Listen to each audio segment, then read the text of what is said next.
नमस्कार, स्वागत है आपका एक बार फिर से हमारे इस ऑनलाइन लेक्चर के अंदर, जिसके अंदर हम बात कर रहे हैं यहाँ पर बीएससी पार्ट सेकंड बॉटनी का ये पेपर है आपका first molecular biology and biotechnology. ठीक है जी।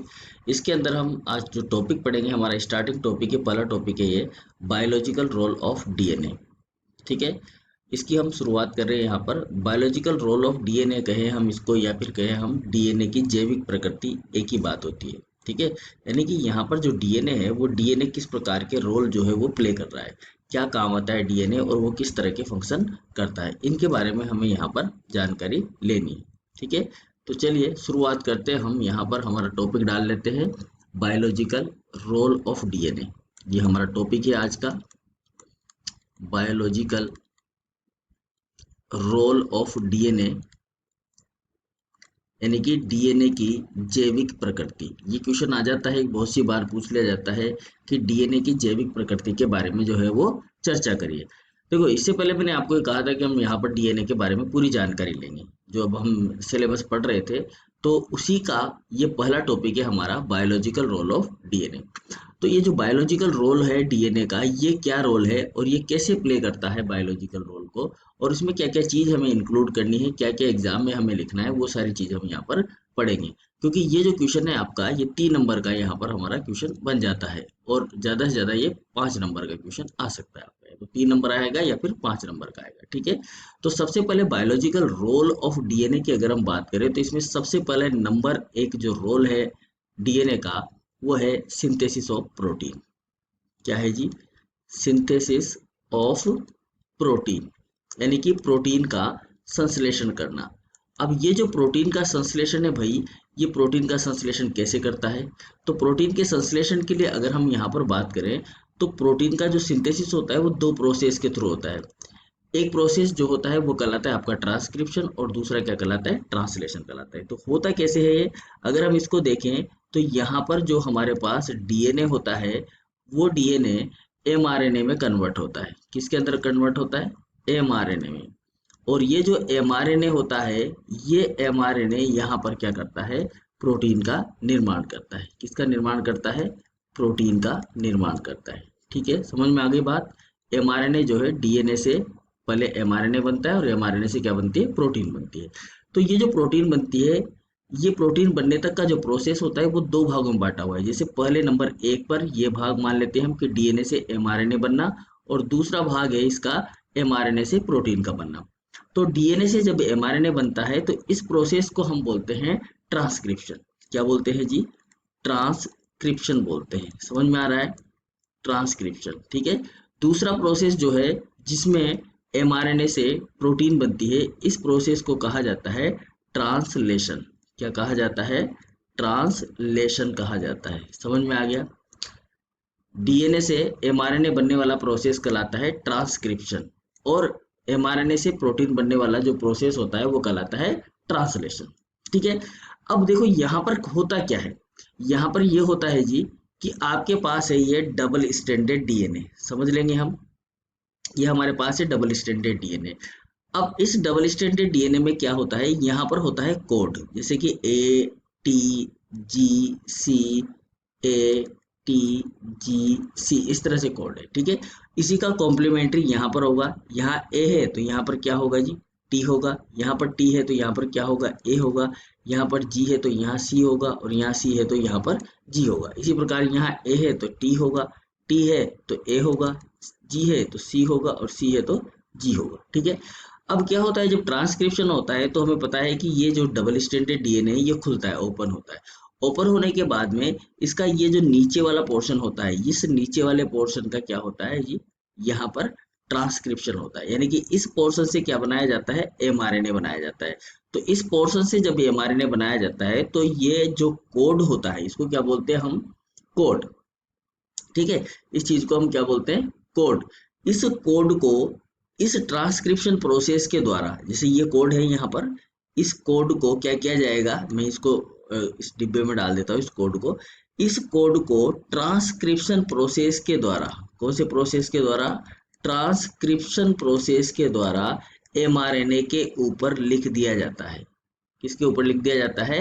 एमआरएनए के ऊपर। मतलब ये mRNA के ऊपर आ जाता है, ये कोड की कॉपी होकर mRNA के ऊपर आ जाता है। लेकिन कैसे लिखा जाता है mRNA के ऊपर? ये mRNA के ऊपर लिखा जाता है यहाँ पर ट्रांसक्रिप्शन जो प्रोसेस है, इस प्रोसेस के द्वारा, इस ट्रांसक्रिप्शन प्रोसेस के द्वारा ये जो कोड होता है, ये जो कोड होता है, इस कोड को किस फॉर्म में लिखा जाता है? इस कोड को यहाँ पर कॉम्प्लीमेंट्री फॉर्म में लिखा जाता है, प्रोसेस के द्वारा कॉम्प्लीमेंट्री फॉर्म में, कॉम्प्लीमेंट्री फॉर्म के अंदर किसके ऊपर लिख दिया जाता है? mRNA के ऊपर। कॉम्प्लीमेंट्री फॉर्म में किसके ऊपर लिखा जाता है? mRNA के ऊपर लिखा जाता है। ठीक है, अब ये कॉम्प्लीमेंट्री फॉर्म क्या होती है? तो ये कॉम्प्लीमेंट्री फॉर्म को ऐसे हम समझ सकते हैं जैसे कि ये mRNA बना है यहाँ पर। ठीक है, तो ये mRNA जब बना तो यहाँ पर जो कोड लिखा गया वो कोड ये है कि जो T है यहाँ पर, इसका कॉम्प्लीमेंट्री क्या होगा जी? A होगा। इस A का कॉम्प्लीमेंट्री क्या होगा? T होगा। इस C का कॉम्प्लीमेंट्री क्या होगा? यहाँ पर G होगा। और G का कॉम्प्लीमेंट्री क्या होगा? C होगा। ठीक है, क्योंकि कॉम्प्लीमेंट्री का मतलब होता है कि जिस तरीके से एडेनिन जो होता है वो डबल बॉन्ड के साथ में थाइमिन से जुड़ता है, और गुआनोसिन जो होता है वो ट्रिपल बॉन्ड के साथ में किसके साथ जुड़ता है? साइटोसिन के साथ जुड़ता है। तो जो एडेनिन है जो थाइमिन के साथ में बाइंड हो रहा है, तो ये दोनों एक दूसरे के क्या हो गए? पूरक हो गए, कॉम्प्लीमेंट्री हो गए। यानी कि ए हमेशा किसके साथ जुड़ेगा? टी के साथ ही जुड़ेगा, और जी हमेशा किसके साथ जुड़ेगा? सी के साथ जुड़ेगा। इसके अलावा और ये दूसरा नहीं जोड़ सकते। यानी कि टी जो होगा वो सी के साथ में नहीं जुड़ सकता, टी सी के साथ नहीं जुड़ सकता, और ए बी जी के साथ में नहीं जुड़ सकता। ठीक है ना, क्योंकि ये दोनों प्यूरिन है और ये दोनों क्या है? पिरिमिडीन है। तो हमेशा डीएनए के अंदर एक प्यूरिन जो होती है वो एक पिरामिडीन के साथ में बाइंड होती है। ठीक है, तो ये दोनों कॉम्प्लीमेंट्री होते हैं। अब यहाँ पर जो है जो कॉपी की जाती है इस ट्रांसक्रिप्शन प्रोसेस के द्वारा, जो कोड होते हैं ये क्या होते हैं जी? कोड होते हैं। इनको क्या बोलते हैं हम? कोड। इन कोड की कॉपी ट्रांसक्रिप्शन प्रोसेस के द्वारा कॉम्प्लीमेंट्री फॉर्म में किसके ऊपर कर दी जाती है? mRNA के ऊपर कर दी जाती है। ठीक है, तो ये क्या कहलाते हैं? ये कहलाते हैं कोडोन। किस रूप में की जाती है? कोडोन की फॉर्म में की जाती है। ठीक है, किसकी फॉर्म में की जाती है? कोडोन की फॉर्म में। समझ में आ रही है बात? तो अब यहाँ देखिए हम, तो टी की जगह पर यहाँ क्या आ जाएगा? ए आ जाएगा। ए की जगह पर यहाँ क्या आ जाएगा? टी आ जाएगा। और सी की जगह यहाँ क्या आ जाएगा? जी आ जाएगा। और जी की जगह यहाँ पर क्या आ जाएगा? सी आ जाएगा। तो ये जो हमारा बनेगा ये कहलाएगा आपका mRNA। आगे इसकी प्रोसेसिंग होगी और कंप्लीट mRNA बन जाएगा। ठीक है, तो ये पूरा प्रोसेस कहलाएगा आपका ट्रांसक्रिप्शन। क्या कहलाएगा जी? ओ सॉरी, हाँ, ट्रांसक्रिप्शन। इसको हम क्या बोल रहे हैं? ट्रांसक्रिप्शन बोल रहे हैं। तो पहला प्रोसेस हमने समझ लिया कि ट्रांसक्रिप्शन जो होता है वो कैसे होता है। ठीक है, यहाँ नाम पॉइंट डाल लेते हैं। अब आ जाते हैं हम ट्रांसलेशन की तरफ में। तो जो ट्रांसलेशन होता है भाई, वो ट्रांसलेशन वाला जो प्रोसेस होता है वो कैसे होता है, तो उसको हम समझते हैं यहाँ पर। ट्रांसलेशन वाला, ट्रांसलेशन में क्या किया जाएगा? देखो, ट्रांसलेशन प्रोसेस में क्या होगा कि ये जो mRNA बना है यहाँ पर, ये जो mRNA यहाँ पर प्रिपेयर किया गया है, इस mRNA के ऊपर क्या है जी? कोडोन है। इस कोडोन को क्या किया जाएगा? यहाँ पर तीन तीन कोड की फॉर्म में, ये तीन है, ये तीन है, इसी तरह आगे तीन की फॉर्म में क्या किया जाएगा? इसको अमीनो एसिड की एक श्रृंखला के रूप में ट्रांसलेट करके एक प्रोटीन बना दी जाएगी। यानी कि इन कोड के आधार पर जो है प्रोटीन का निर्माण किया जाएगा, और वो प्रोटीन जो होगी वो हमारी कोशिकाओं में या हमारे बॉडी के अंदर काम आएगी। ठीक है, तो कैसे किया जाएगा? देखो यहाँ पर क्या होगा? ये हमारा mRNA होगा। ट्रांसलेशन में क्या होगा? ये हमारा mRNA होगा। अब जब हमारे mRNA के ऊपर मान लीजिए यहाँ पर ATGC इस तरह से है, फिर ATGC इस तरह की फॉर्म में है। ठीक है, तो क्या किया जाएगा कि यहाँ पर जो ये तीन तीन के जो ये कोडोन है, इन कोडोन को रीड किया जाएगा एंटी कोडोन के द्वारा, और वो एंटी कोडोन किसके पास होंगे? वो एंटी कोडोन होंगे आपके टीआरएनए के पास। किसके पास होंगे? टीआरएनए के पास। तो ये जो टीआरएनए है, ये टीआरएनए लेके आएगा किसको? अमीनो एसिड को। यहाँ पर क्या होंगे आपके? ये अमीनो एसिड होंगे। इन अमीनो एसिड को लेके आएगा, और इन अमीनो एसिड के अकॉर्डिंग ये यहाँ पर क्या कर देगा? एक श्रृंखला का निर्माण कर देगा राइबोसोम की उपस्थिति में। यहाँ राइबोसोम लगा हुआ होगा, और उस राइबोसोम की उपस्थिति में यहाँ पर एक प्रोटीन का निर्माण कर दिया जाएगा। इस प्रोसेस को कहा जाएगा ट्रांसलेशन। हालांकि मैं यहाँ पर आपको पूरा प्रोसेस नहीं समझा रहा हूँ, कुछ चीज समझा रहा हूँ कि वो कैसे बनता है और किससे बनता है। ठीक है, तो ट्रांसलेशन में क्या होगा? ट्रांसलेशन में जो mRNA है, इस mRNA के ऊपर, ये जो mRNA है, इस mRNA के ऊपर जो भी सूचना है, जो भी सूचना स्थित है, जो भी इंफॉर्मेशन प्रिंटेड है, इस mRNA के ऊपर जो भी इंफॉर्मेशन है, उस इंफॉर्मेशन को, उस सूचना को क्या किया जाएगा, अमीनो एसिड की श्रृंखला में, श्रृंखला के रूप में, ये अमीनो एसिड की श्रृंखला है, इसको हम बोल सकते हैं अमीनो एसिड है यहाँ पर, ठीक है। तो अमीनो एसिड की एक चेन के रूप में, अमीनो एसिड की एक चेन के रूप में क्या कर दिया जाएगा, ट्रांसलेट कर दिया जाएगा। क्या कर दिया जाएगा भाई, ट्रांसलेट कर दिया जाएगा, यानी कि इसका अनुवादन कर दिया जाएगा। बात समझ में आ गई होगी। तो पहला रोल क्या हो गया डीएनए का, डीएनए का पहला रोल हो गया यहाँ पर सिंथेसिस ऑफ प्रोटीन। तो सिंथेसिस ऑफ प्रोटीन कैसे होगा, दो प्रोसेस होंगे, एक होगा ट्रांसक्रिप्शन और दूसरा क्या होगा, ट्रांसलेशन होगा। ट्रांसक्रिप्शन में क्या किया जाएगा, ट्रांसक्रिप्शन में जो डीएनए है वो एमआरएनए बनाएगा और ट्रांसलेशन में जो एमआरएनए है वो प्रोटीन बनाएगा। तो ये बायोलॉजिकली डीएनए का काम है। अगर डीएनए नहीं होगा तो न ट्रांसक्रिप्शन होगा न ट्रांसलेशन होगा। ठीक है, बात समझ में आ गई होगी। अब आ जाते हैं हम नंबर सेकंड। ये तो हुआ हमारा पहली बात। अब बात करते हैं हम नंबर दो। नंबर दो जो है हमारा, वो है यहाँ पर सेकंड नंबर का जो टॉपिक है, जो पॉइंट है इसका बायोलॉजिकल रोल का, वो है डीएनए का रेप्लिकेशन, यानी कि डीएनए रेप्लिकेशन। अब डीएनए रेप्लिकेशन की अगर हम बात करें यहाँ पर, तो डीएनए का, डीएनए बनना, डीएनए से डीएनए का निर्माण होना क्या कहलाता है, डीएनए रेप्लिकेशन कहलाता है। यानी कि इस प्रोसेस में जो डीएनए होता है, वो डीएनए रेप्लिकेशन प्रोसेस के द्वारा नए डीएनए का निर्माण करता है, जिसे हम बोलते हैं पुत्री डीएनए या डॉटर डीएनए। ठीक है, या हम ये कह सकते हैं कि ये जो ओरिजिनल डीएनए होता है, ये ओरिजिनल जो डीएनए होता है, इस ओरिजिनल डीएनए से एक नया डीएनए बनता है, एक नया डीएनए बनता है। ठीक है, और ये जो नया डीएनए होता है, इस पुराने डीएनए का क्या होता है, आइडेंटिकल होता है। आइडेंटिकल का मतलब क्या हो गया जी, समान प्रकार का होता है। ठीक है, समान प्रकार का होता है, या इसकी रेप्लिका होती है, इसका जो है ये क्या होता है, एक प्रकार से दूसरा रूप होता है। ठीक है, जब डीएनए का रेप्लिकेशन होता है, कैसे होता है ये भी हम देख लेते हैं। तो ये जो डीएनए का रेप्लिकेशन होता है, ये हमें पता होना चाहिए कि कौन सी, किस प्रकार का डीएनए का रेप्लिकेशन होता है। तो डीएनए का रेप्लिकेशन जो होता है वो सेमी कंजर्वेटिव मेथड से होता है। कौन सा मेथड होता है, सेमी कंजर्वेटिव मेथड, जो हमने फर्स्ट ईयर में पढ़ा था। ठीक है ना, सेमी कंजर्वेटिव मेथड के थ्रू जो है यहाँ पर डीएनए का रेप्लिकेशन करवाया जाता है। बात समझ में आ रही है। ठीक है, क्योंकि देखो डीएनए जो होता है, डीएनए हमारा होता है डबल स्टैंडर्ड डीएनए। इस तरीके से हमारा डीएनए होता है डबल स्टैंडर्ड, एक स्टैंड ये होता है इसके अंदर और एक स्टैंड इस प्रकार से होता है। ठीक है जी, इस प्रकार से स्टैंड होता है। अब क्या होता है कि इस डीएनए की, ये डीएनए का कुंडलन खुलता है, यहाँ से डीएनए का कुंडलन खुलता है और एक डीएनए की कॉपी इधर बनती है और एक डीएनए की कॉपी इधर बनती है। तो इस तरह से डबल स्टैंडर्ड डीएनए के दो पोर्शन बन जाते हैं। तो कैसे बनेंगे, ये इस तरीके से दो डीएनए बन जाएंगे आपके, ये दो डीएनए बन जाएंगे किसके थ्रू, इस रेप्लिकेशन प्रोसेस के थ्रू, इस तरीके से। समझ में आ गया। तो ये जो दो डीएनए बनेंगे, ये डीएनए तो कहलाएगा आपका ओरिजिनल डीएनए और ये कहलाएंगे डॉटर डीएनए या न्यू डीएनए या आइडेंटिकल डीएनए। इसको हम क्या बोलते हैं, एक और नाम इसको दे देते हैं हम, डॉटर डीएनए। क्या बोलते हैं इसको हम, डॉटर डीएनए भी बोलते हैं। बात समझ में आ गई।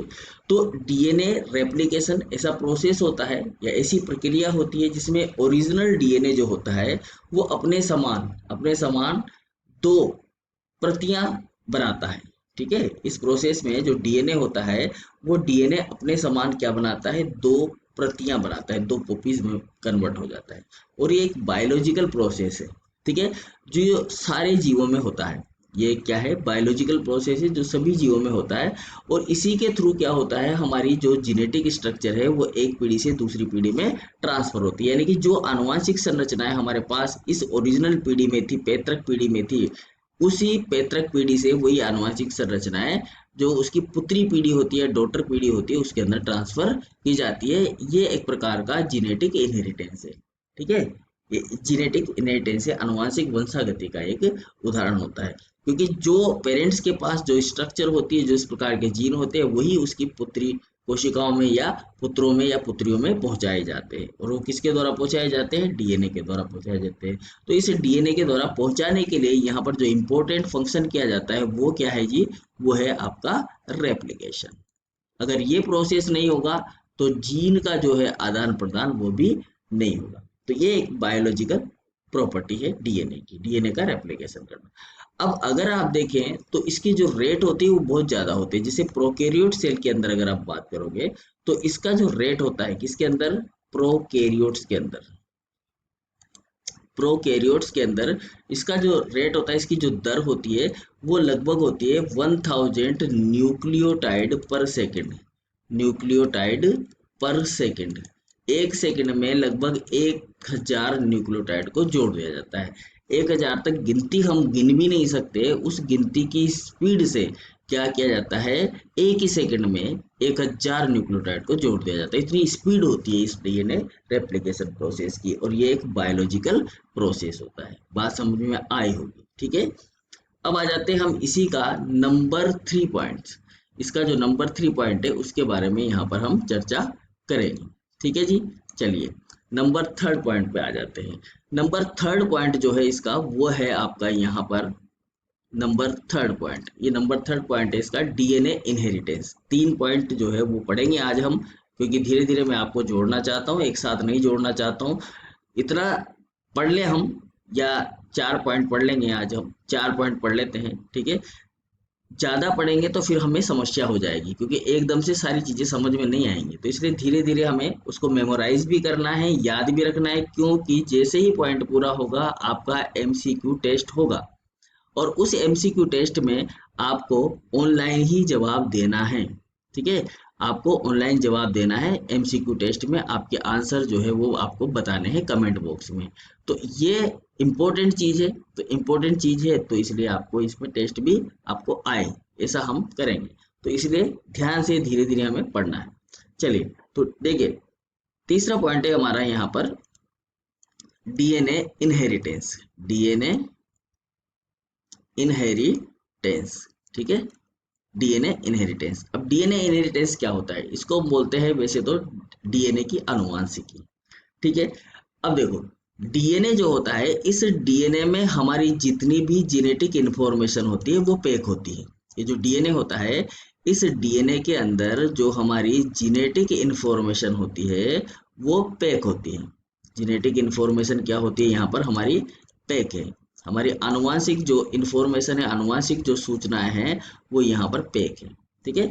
मतलब इसके अंदर हमारी सारी आनुवांशिक सूचनाओं को रखा गया है। बात समझ में आए? और यही आनुवांशिक सूचनाएं, यही जेनेटिक इंफॉर्मेशन क्या होता है, एक पीढ़ी से दूसरी पीढ़ी में पहुंचा दी जाती है। मतलब one generation to another generation में ट्रांसफर कर दी जाती है। एक पीढ़ी से दूसरी पीढ़ी में, एक पीढ़ी से दूसरी पीढ़ी में इसको ट्रांसफर किया जाता है। किसके द्वारा? इस डीएनए के द्वारा, ठीक है। यानी कि एक जनरेशन से दूसरी जनरेशन, माता पिता से पुत्रों के अंदर ये जेनेटिक इंफॉर्मेशन, ये आनुवांशिक सूचना, जेनेटिक इंफॉर्मेशन को क्या बोलते हैं हम? आनुवांशिक सूचना। ये आनुवांशिक सूचना एक पीढ़ी से दूसरी पीढ़ी में पहुंचाई जाती है। किसके द्वारा? डीएनए के द्वारा। इस प्रोसेस को ही कहा जाता है डीएनए इनहेरिटेंस। समझ में आई बात?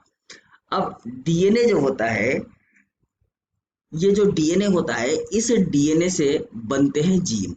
देखो यहाँ समझ लो कैसे पहुंचती है। डीएनए जो होता है, ये डीएनए क्या बनाता है? ये बनाता है जीन। या हम यूं कह सकते हैं कि जो जीन है वो किसके बने होते हैं? डीएनए के। ये क्वेश्चन आ जाता है बहुत सी बार, जीन किसका बना होता है? तो जीन किसके बने होते हैं? डीएनए के, ठीक है। तो ये जो जीन होता है ये डीएनए का बना होता है। और ये जो जीन है, ये जीन मिलकर, जैसे डीएनए मिलकर क्या बना रहा है? जीन बना रहा है। डीएनए का कोई सा भी भाग जो होगा वो जीन कहलाएगा। और ये जो जीन होंगे, बहुत सारे जीन, ये जो जीन है, ये जीन मिलकर क्या बनाएंगे? क्रोमोसोम बनाएंगे। क्रोमोसोम बनाएंगे, यानी कि गुणसूत्र का निर्माण करेंगे। किसका निर्माण करेंगे? गुणसूत्र का निर्माण करेंगे, क्रोमोसोम का निर्माण करेंगे, ठीक है। और ये जो गुणसूत्र होगा, ये क्रोमोसोम होगा, ये कहाँ होता है? हमारे केंद्र के अंदर। केंद्र यानी कि न्यूक्लियस, ठीक है। न्यूक्लियस के अंदर ये प्रेजेंट होता है।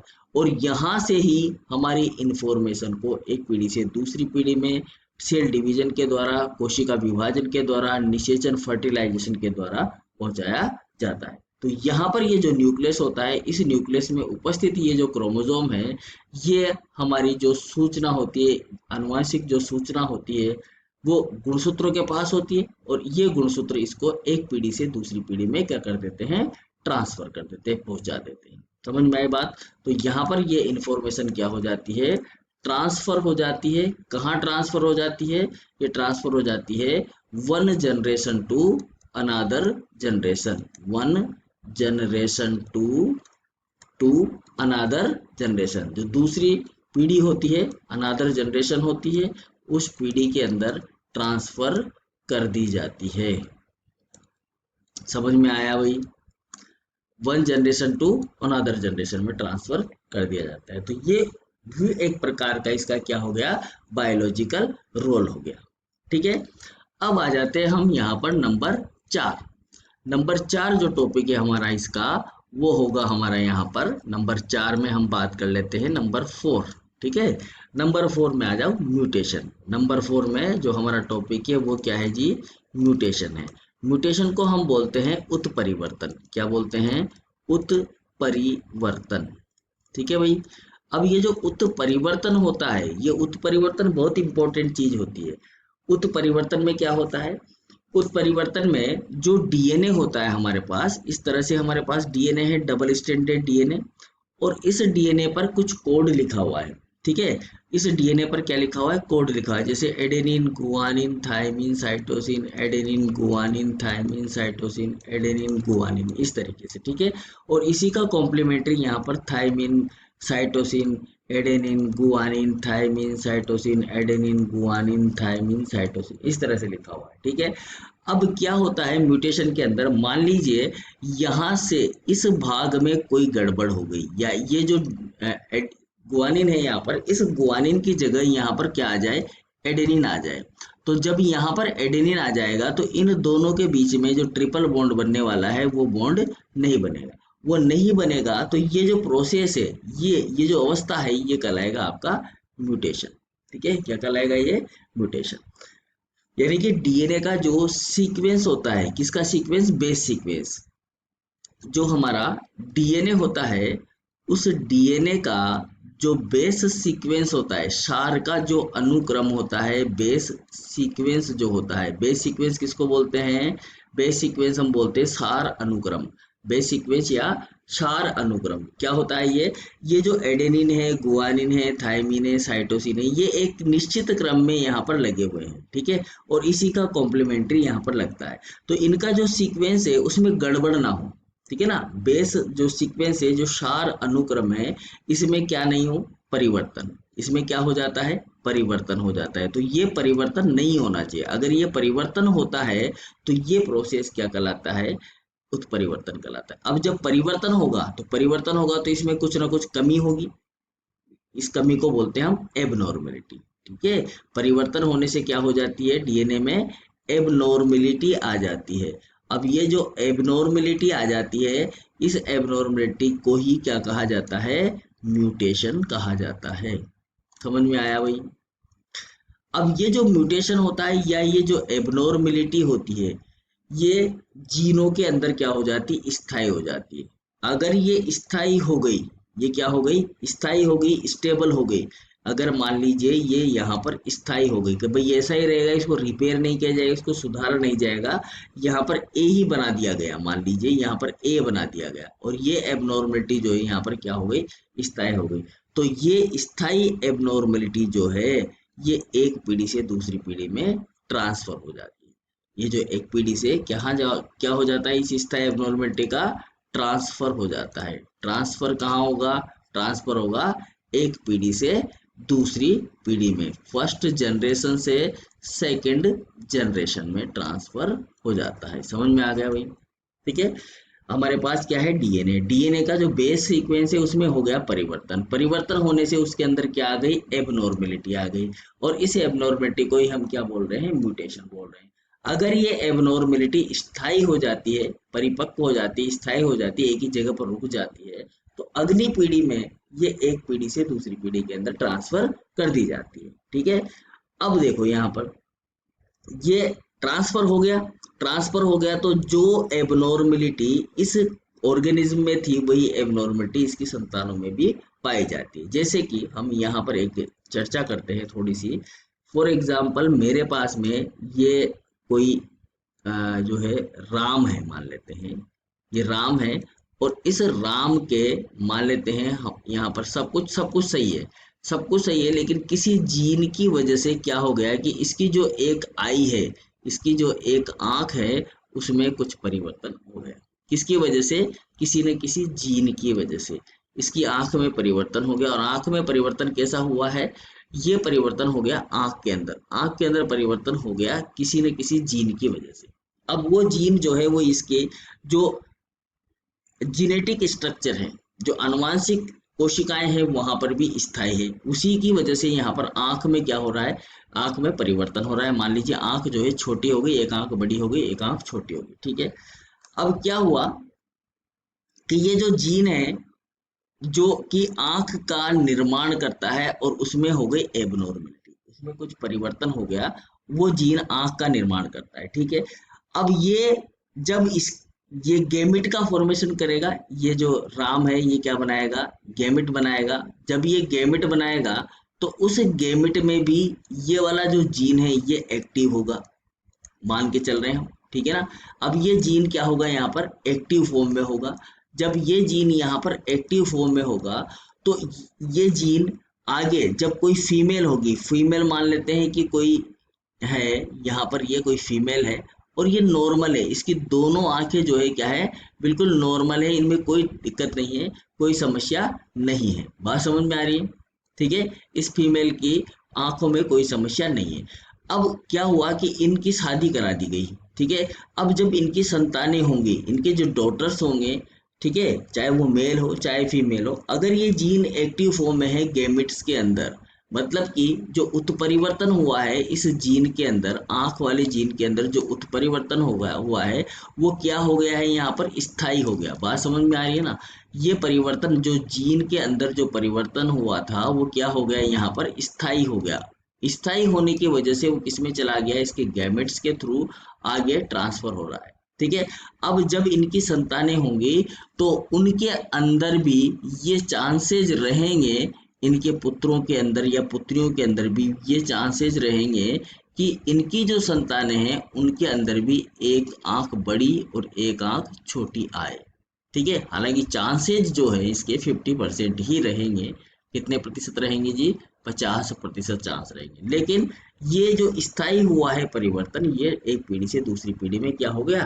ट्रांसफर हो गया। मतलब ये फर्स्ट जनरेशन में था बंदा, ठीक है, और ये फर्स्ट जनरेशन से यही कैरेक्टर, आंख का छोटा होना कैरेक्टर, दूसरी जनरेशन में, ये जो इसकी सेकंड जनरेशन है, इस जनरेशन में ट्रांसफर हो गया।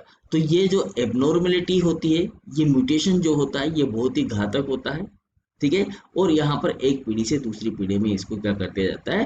ट्रांसफर कर दिया जाता है, जिससे जीवों के अंदर विभिन्नताएं आती है। अब ये कंप्लीट यहाँ पर स्थायी हो जाएगा।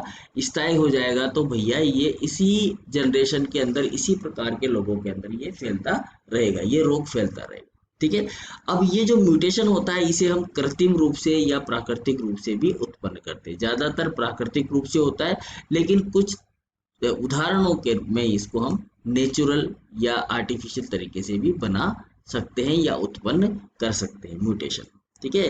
तो इसके लिए अलग अलग टूल काम आते हैं, जैसे केमिकल म्यूटेशन अलग होते हैं, फिजिकल म्यूटेशन अलग होते हैं। अलग अलग प्रकार के केमिकल या फिजिकल माध्यम यहाँ पर इस्तेमाल किए जाते हैं और उनके थ्रू जो है यहाँ पर ये काम किया जाता है, म्यूटेशन को क्रिएट किया जाता है। तो म्यूटेशन जो होता है वो क्या होता है? यहाँ पर म्यूटेशन जो होता है या जो उत्परिवर्तन होता है, जिसको हम उत्परिवर्तन बोलते हैं, ये उत्परिवर्तन यहाँ पर क्या हो सकता है जी?